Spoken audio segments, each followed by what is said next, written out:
Alors Jean-Guy Le Floch, vous êtes président d'Armor Luxe, qui est une entreprise bretonne bien connue. Vous êtes spécialisé dans les vêtements marins, notamment cette emblématique marinière.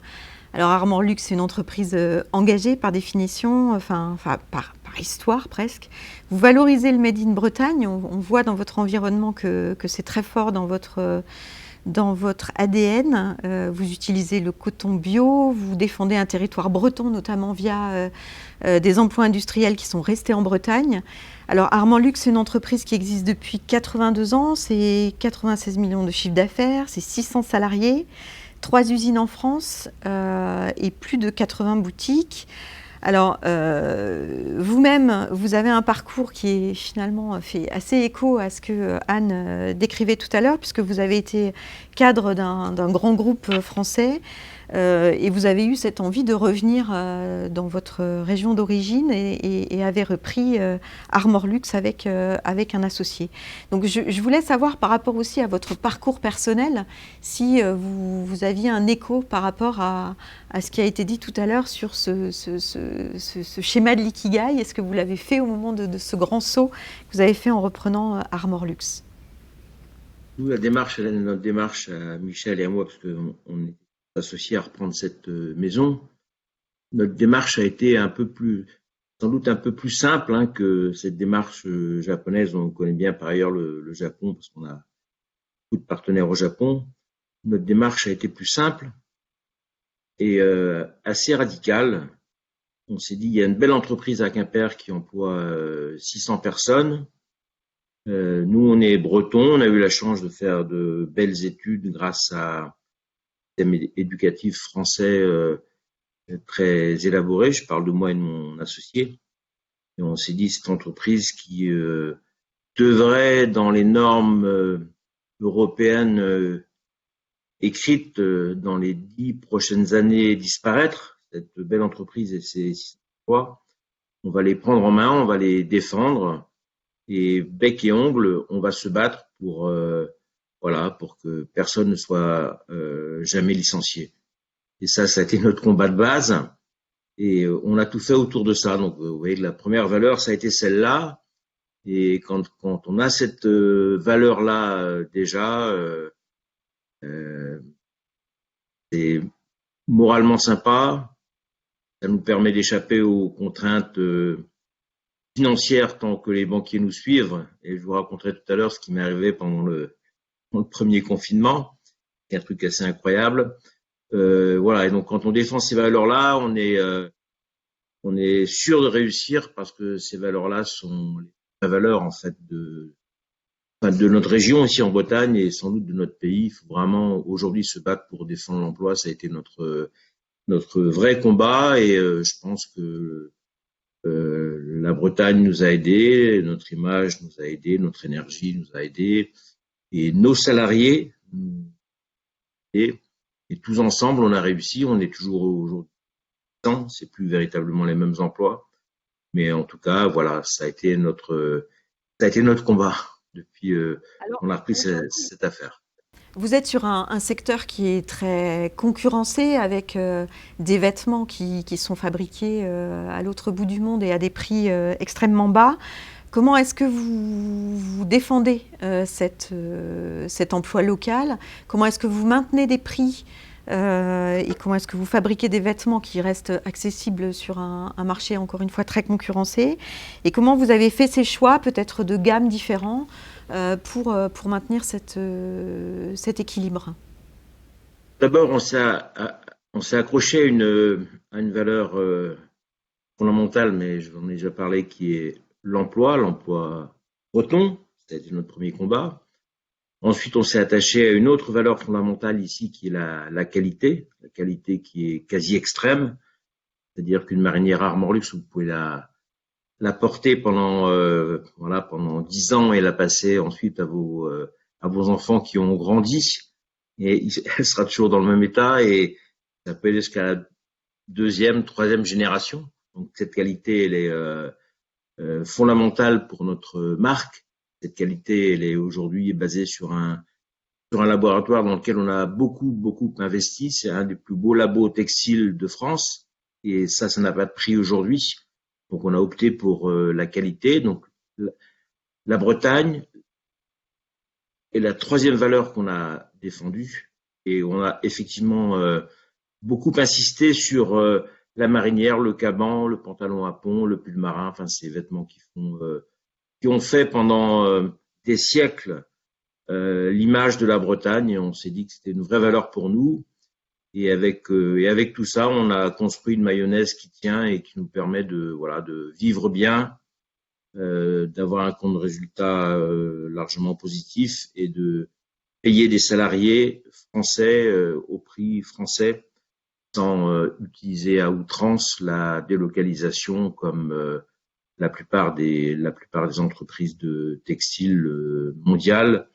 Et Dieu sait qu'aujourd'hui elles sont en difficulté alors que nous on est plutôt en bonne santé. Donc c'est un peu le paradoxe de ce monde nouveau dont on nous parlait en introduction tout à l'heure. Ce monde nouveau est paradoxal, mais je crois que tous ces paradoxes quelque part nous aident. Et nous, on a eu la chance de les comprendre peut-être un petit peu avant les autres. Et aujourd'hui, on est très heureux et on a traversé cette crise du Covid sans trop de soucis, sans trop de dégâts, en ayant toujours le même principe, le même précepte, défendre nos emplois. Et là, je vais vous raconter une anecdote qui est quand même assez croustillante.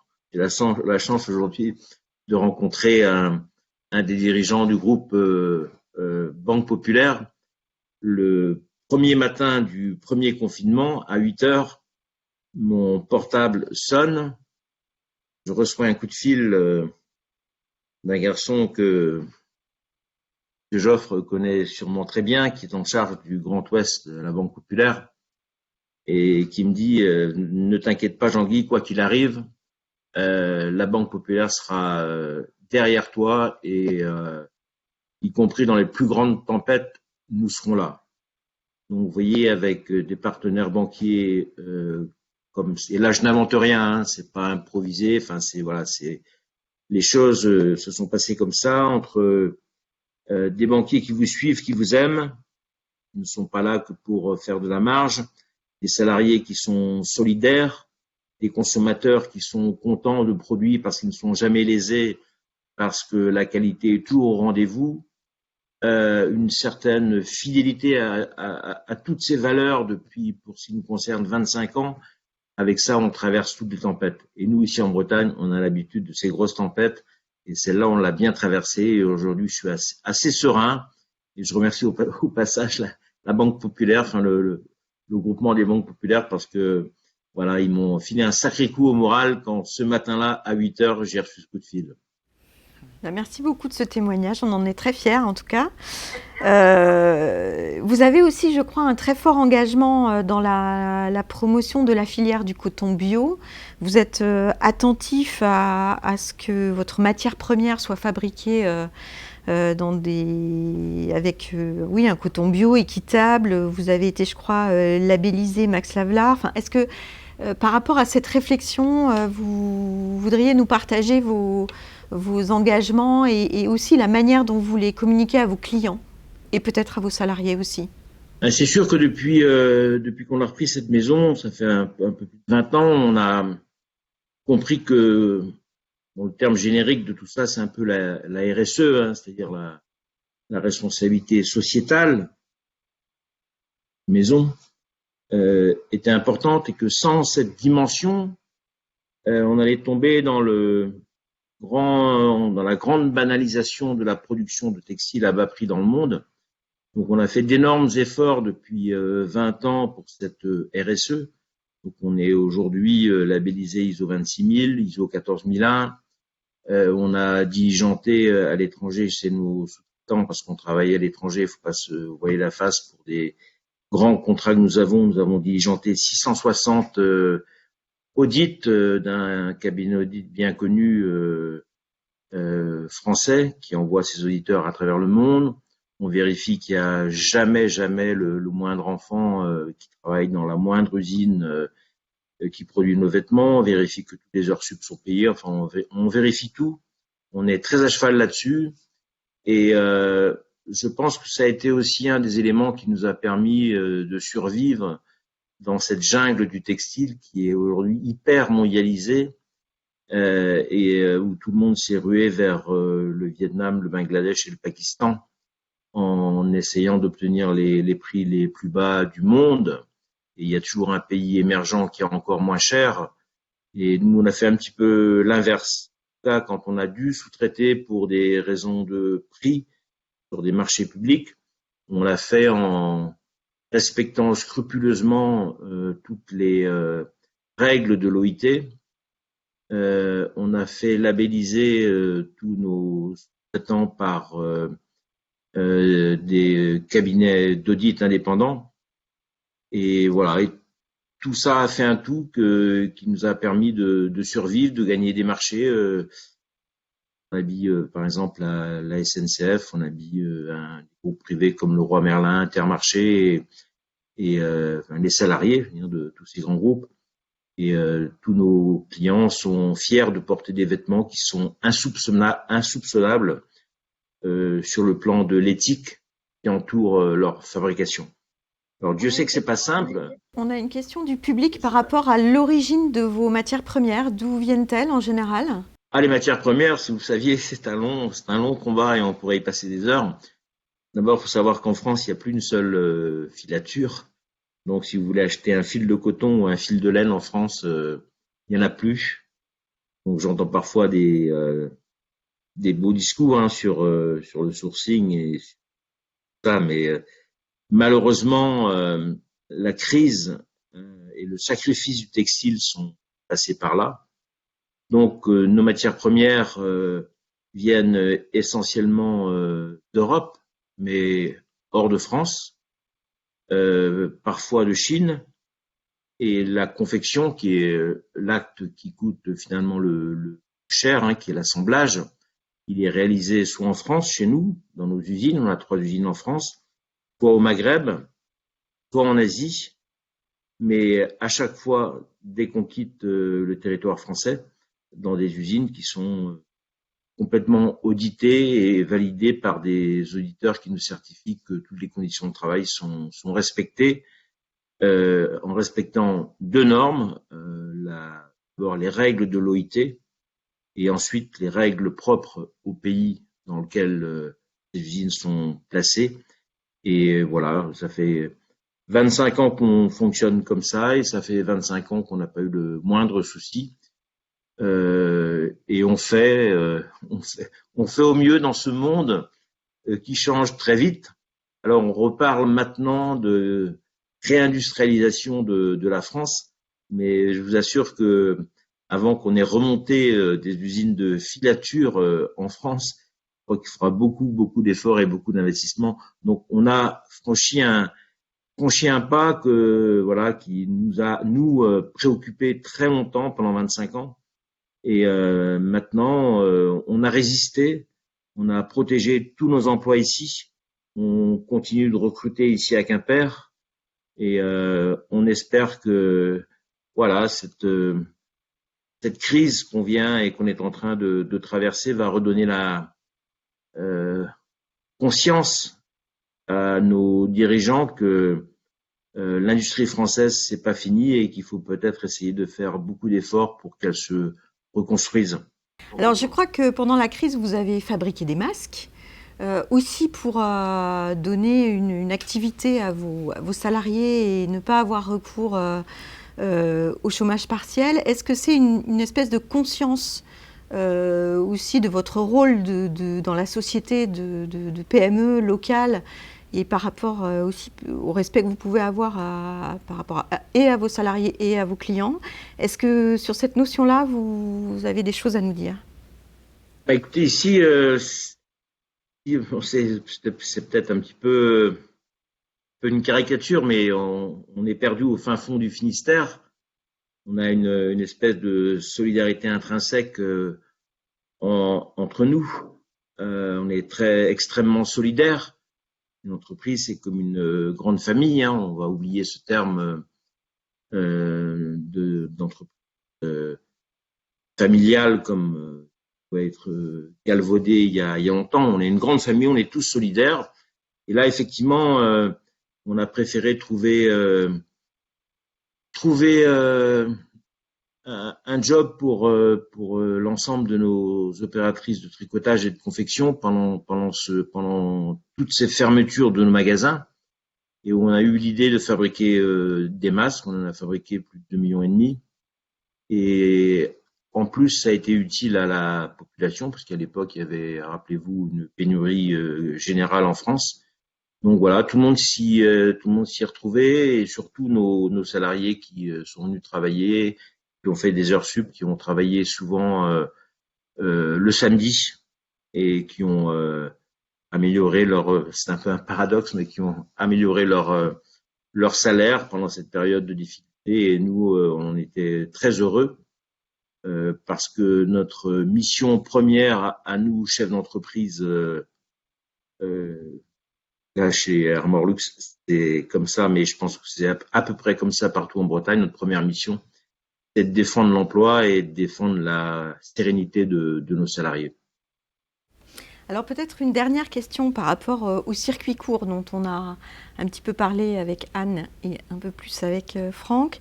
Est-ce que vous sentez qu'il y a une vraie appétence des clients par rapport à cette volonté du circuit court, de comprendre justement tout ce que vous expliquiez par rapport au fait de maintenir des usines en Bretagne, est-ce que dans votre communication c'est assez présent, mais est-ce que aussi dans vos valeurs d'entrepreneur c'est présent, cette volonté de mettre en avant les circuits courts? Le circuit court pour nous, ça veut dire ça veut dire deux choses. Ça veut dire qu'on renouvelle notre offre tous les 15 jours. Et ça veut dire que cette offre, elle est forcément fabriquée tout près de chez nous, soit chez nous, soit au Maghreb. Et c'est effectivement une énorme tendance qu'on est en train de vivre. Et le consommateur en a marre de tous ces produits qui viennent du fin fond du monde et qui ne sont pas tracés et dont il n'est pas sûr de la durabilité. Nous, on vit dans, je pense, le monde le plus mondialisé qu'on puisse croisé, qui est le monde du textile. Et là, on sent très largement et de manière très directe une impulsion des consommateurs. On parlait tout à l'heure des consommateurs, des salariés et des dirigeants d'entreprises, entrepreneurs.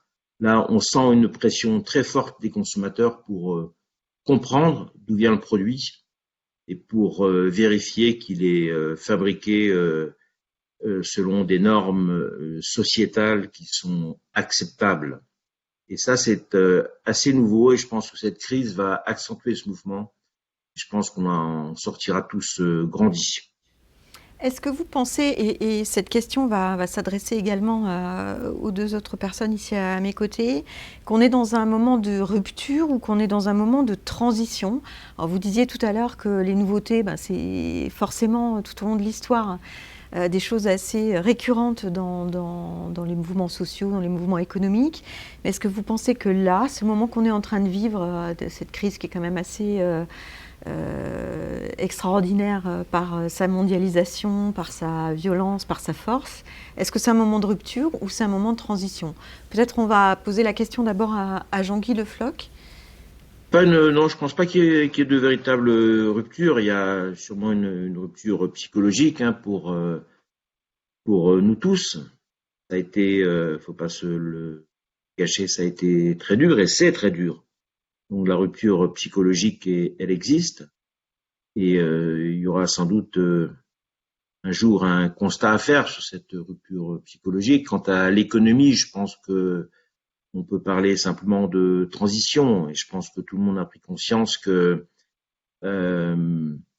la France, l'Europe étaient de vraies valeurs et que ces valeurs-là, fallait les défendre, y compris au niveau de la production industrielle. C'est mon métier, et on sent une pression énorme des consommateurs pour acheter français, pour acheter européen, et malheureusement mes magasins sont encore fermés jusqu'à samedi matin, mais notre standard est ouvert, et c'est incroyable le nombre de coups de fil qu'on reçoit de consommateurs qui nous appellent pour vérifier qu'on sera bien ouvert samedi. Donc il y a une vraie attente des consommateurs et donc des Françaises et des Français pour retrouver des valeurs qui ressemblent, on nous a raconté il y a quelques décennies, le sucre, rappelez-vous. Et je pense que ce syndrome va redevenir une valeur un peu fondamentale. Protégeons-nous. Alors que pendant 30 ans, les instances européennes n'ont eu de cesse que d'ouvrir les frontières. Je pense qu'aujourd'hui, le consommateur a décidé qu'il pouvait en être autrement et qu'on pouvait vivre aussi bien tranquillement sans que les frontières soient ouvertes à tout vent.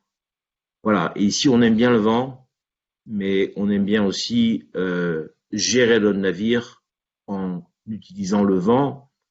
Et là, c'est vraiment ce qui s'est passé pendant 30 ans, l'ouverture globale de notre petite Europe à l'ensemble du monde, ça peut-être été un peu trop loin.